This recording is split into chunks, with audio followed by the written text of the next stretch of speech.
Hello guys, welcome back to my video. How are you? Hopefully you're good, right? In this video, I'll try to explain to you about conflict in English subject matter, such as type of conflict, function of conflict, example of conflict in literature, analyzing conflict, and the last is teaching conflict. So this video is one of another test of English subject in my college. Without any further ado, let's get into it. So, what's conflict? Conflict refers to the central struggle or problem faced by the character in the story. It is a fundamental element that drives the narrative forward and often reveals important themes and messages. Here is a detailed explanation of conflict in English study. So, the first one is types of conflict. There are two types of conflict. The first one is internal conflict and the second is external conflict. So what is internal conflict? Internal conflict is a conflict that occurs within the character in our mind. It involves emotional or psychological struggle, such as a decision between right and wrong, overcoming fear, or dealing with guilt. Internal conflicts often contribute to character development by revealing their inner thoughts, motivation, and complexities. And the second one is external conflict. External conflicts occur between a character and an outside force, which can be another character, society, nature, technology, or larger institution. External conflict drive the plot and create tension in the story. They can include physical confrontation, social challenges, or environmental obstacles that the protagonist must overcome. Okay, we move on to the second one is function of conflict. So there are three functions of conflict. The first one is driving the plot, revealing character trait, exploring themes. So what is driving the plot? Driving the plot is conflict propels the story forward by creating obstacles for characters to overcome. It introduces tension, suspense, and drama, which keep readers engaged. And then revealing character trait. How characters respond to conflict, reveal their strength, weakness, beliefs, and values. It allows readers to empathize with character and understand their motivation. And then the last one is exploring themes. Conflict often underscores major themes in literature, such as the struggle between good and evil, the impact of social norms, the consequence of power, or the nature of identity. By examining how characters navigate conflict, readers gain insight into these broader themes. Then we move on to the third. The third is example of conflict in literature. The first one is man versus man. This is a classic example is the conflict between protagonist and antagonist, where the characters have opposing goals or ideologies.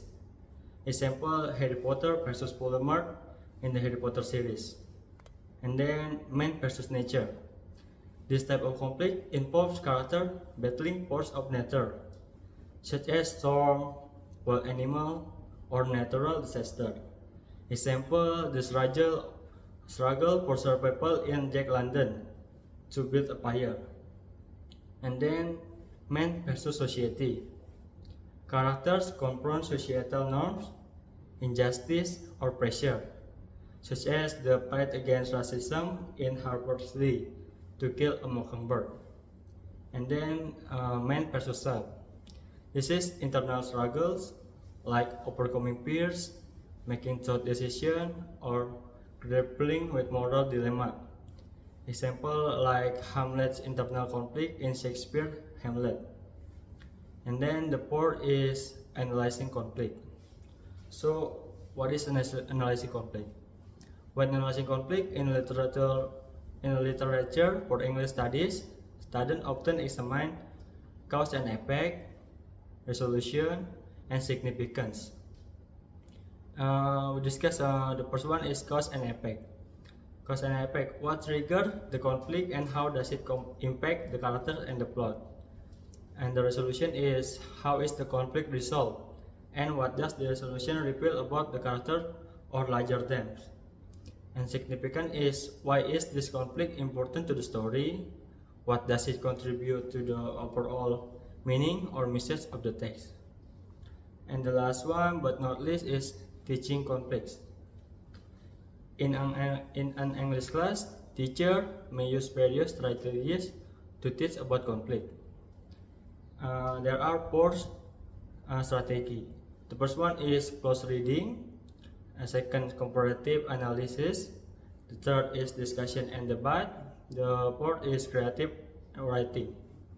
So close reading is analyzing specific passages to identify types of conflict, character, response, and thematic implication. And comparative analysis is comparing how different texts handle similar conflicts or examining conflicts across genre.